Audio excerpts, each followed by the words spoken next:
Alright guys, we're back here with some more of the Turbo Self-Mill deck. Let's have a look at our opening hand. We do have 3 mana on the play. We have all 4 of our colors. And we have a couple of Necromancer's Assistants to start filling the graveyard. We do have 2 white sources, so all we need is a 4th land. We can get Seance, and we should have a pretty stock graveyard. Plus we have the Spire Spawning, so this looks pretty good. So we'll drop the Arcane Sanctum into play and pass it over to Rumpelstiltskin 3, the Mastermind. So this episode is only going to be one game long, no matter how it takes, because I'm in between just after cutting the grass, and I've got to go to work tonight. So there's another reason too. I was talking to Neonic Acid last couple of days on Twitter. He helped me change my NAT settings from moderate to open, so now I found this game pretty quickly. I don't know if that has anything to do with it, but big thanks to him. But another thing that I'm going to do with this video is I'm going to try to edit the audio quality. Neonic also helped me with that.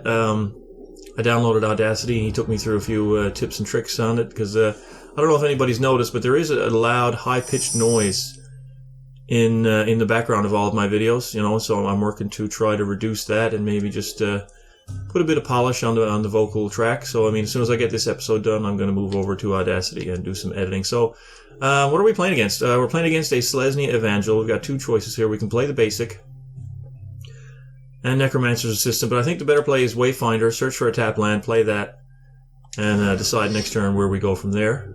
So let's see, we've got double white. We don't have double blue or double green. So I guess we take the tri-land here. Wow, we dumped 4 land. So yeah, we're going to take the tri-land here. Drop that into play. We also picked up a Resolute Archangel along the way, which will be good against the token deck potentially. Excuse me. So we don't have anything in the graveyard now to Seance, so we're looking at a Grazing Gladeheart from our opponent. So since we don't have anything to Seance, we'll probably just play out the Necromancer's Assistant. And I imagine he's going to, well, he's going to attack. Maybe a block in Seance. I'm not putting him on any enchantment removal. So yeah, that's what we'll do. We'll Seance that Wayfinder, and then we'll cast the Necromancer's Assistants on our own turns while we got another one to start feeding it. So we'll Seance here. We'll Wayfinder on our opponent's turn. Hopefully that'll tip over something we can do on our own turn plus Assistant, and just keep feeding that graveyard. So let's pass it on over. Exile this Wayfinder. So we've got double blue, double white, and double black because of our double Arcane Sanctums. So green, black. We need triple white, but I think we have a Plains, so I'll take the Opulent Palace. And now we're looking at another Grazing Gladeheart. So yeah, he's going to be gaining a bunch of life here. What did we put in here to Seance? So we'll Seance that Visionary on our own turn to draw a card. Absolutely we will. We've got the Archaeomancer in there for when we inevitably tip over a treasured find. We can go in and get that back. So this is a free block here, since this token's going away anyway, so we'll just jump the higher power dude.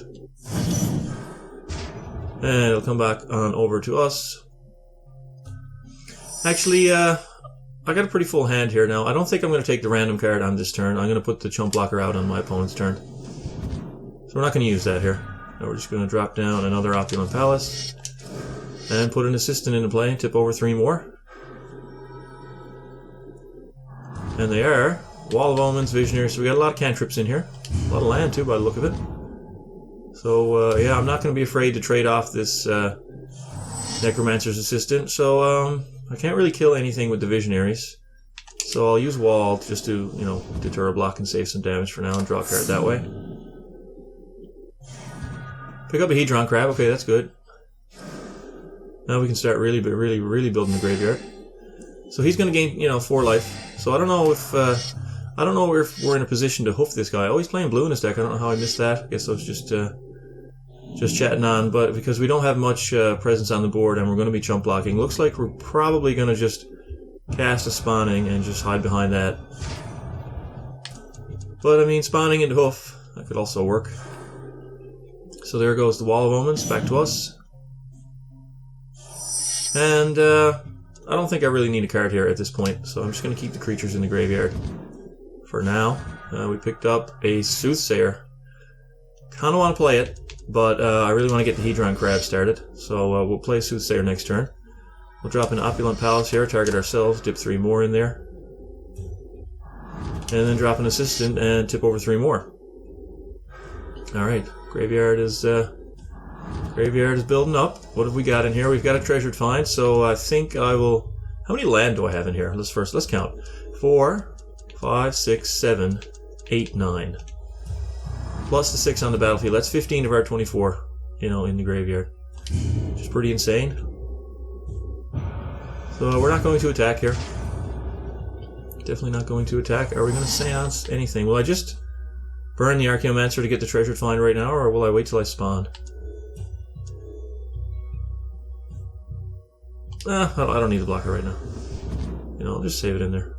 I doubt this guy's gonna planar cleanse, and if he does, we got the Soothsayer. And then spawning will be, I think 6 or 8 or something, so... He's gaining a ton of life, so, it doesn't really matter, because our 2 win conditions are Crater Hoof, which is just gonna hit him for 200, or Lab Maniac, which doesn't care about his life total, so... So we're not too worried about all the life gain. He's spitting out the tokens here. He's got 5 mana, 4 cards in hand. We've got half of our library into the graveyard. Well, not half, We start off with 53 there, so we've got 23 of the 53. 30 left to go. So now, Seance. He's not attacking. I kind of want these Necromancer's assistants to die. But we got a Soothsayer in hand, so I don't feel the need to exile the cantrip here. Picked up the Lab Maniac. That's not good, but that's why there's a Dinrova Horror in the pile, so we can Seance that and get the Laboratory Maniac out of our hand. So let's do this. And here is a Gravedigger, which we can put in there. Let's just grab the treasured find. Alright. And then again, let's just... I don't want to attack with the Necromancer's Assistant. I don't want to do that. So let's see. Now, should we Gravedigger here? I'm only going to get back a Visionary or an Archaeomancer. But... yeah, let's just keep it there for now. I'm not feeling it right now. We do have the spawning in hand. So, I gotta keep some creatures in the graveyard. Alright, so let's see what he does with 5 creatures. So he could be playing Crater Hoof. You never, put that against anybody, and he's on 7 mana right now. He does have 3 green, so on the next land drop he could roll over us, That wouldn't be very nice to see. He's gonna play a Wall of Omens. Draw a card. But I don't know if there's anything that I can do to save myself from a Crater Hoof, other than hunt down a Planar Cleansing.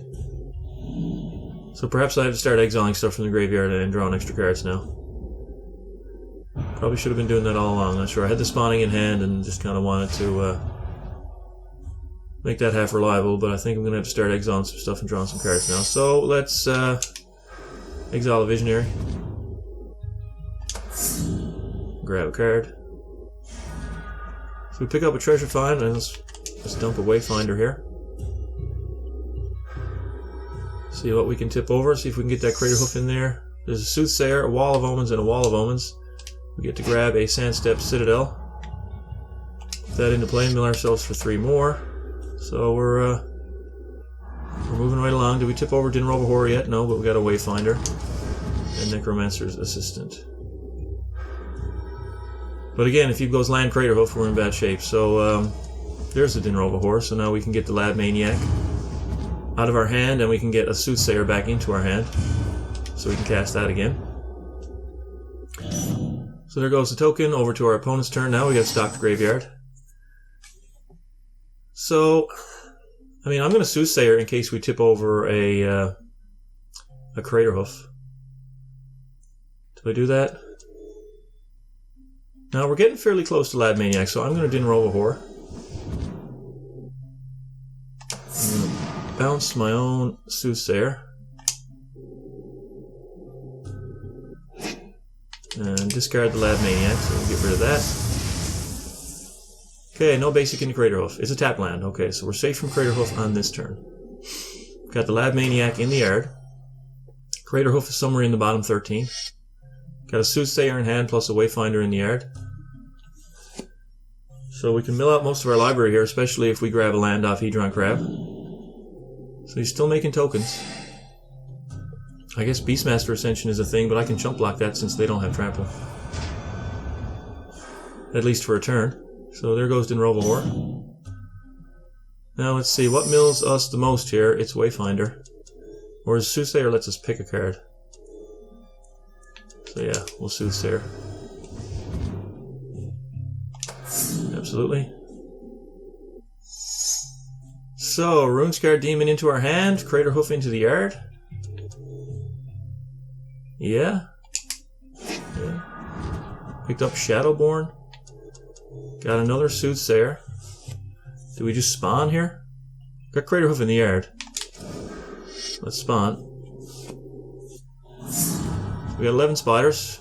22 toughness. Do we want to get anything with a treasured find? I don't think so. I think we're good. We're just fine. So there goes the Soothsayer token. Now let's see what our opponent's got. Will we exile anything here? I mean, we don't really need to. But we'll exile a wall of them. It's just 4 more toughness in case of a Crater Hoof. Don't know if we could survive it, and most likely we can't. He's got 7. He'll have 8 creatures that can then attack, and they're all going to get +9/+9. So I don't think we have enough toughness on the board to survive a Crater Hoof. But he's just main phasing a token again. So he's just happy to sit here, gain a fuck ton of life, make a bunch of sapperlings. He can't get through our defenses. And yeah, he's got the 8 mana for Crater Hoof, but if he doesn't cast it, then this is just all over. So there it goes, and here we go. Let's find the big boy. Let's drop him into play. So how many creatures do we have? There's 11 spiders plus the other 6 creatures, so that's +17/+17 and trample. That's a 17/19 traveling Hedron crab right there. Come on, fog me now. Fog me. Safe passage me. Come on, dude. No, he's blocking. Yeah, that's a lot of damage. That is a lot. I wonder if he's going to actually try and set up all his blockers. That'd be kind of funny.